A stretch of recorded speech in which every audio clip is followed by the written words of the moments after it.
How to fix Samsung not charging after 85%. Hello everyone, this is Sabrina here to help you today.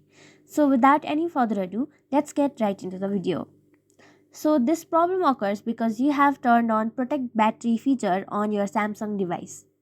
In order to get um, out of this feature or charge your phone to 100%, what you will have to do is simply go to settings.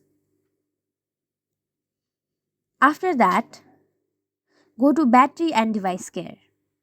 Now go to battery. Then go to more battery option. After that you will see an option protect battery. This feature is used to extend the lifespan of your battery and that limits the maximum charge to 85%. So if this is toggled on, it will limit your maximum charge to 85%. If you want to charge your phone to 100%, simply toggle this off and you will be done. So that's it. Thank you for watching this video. Make sure to like, share and subscribe to our YouTube channel. If you got any questions, comment them down and I'll catch you in the next one.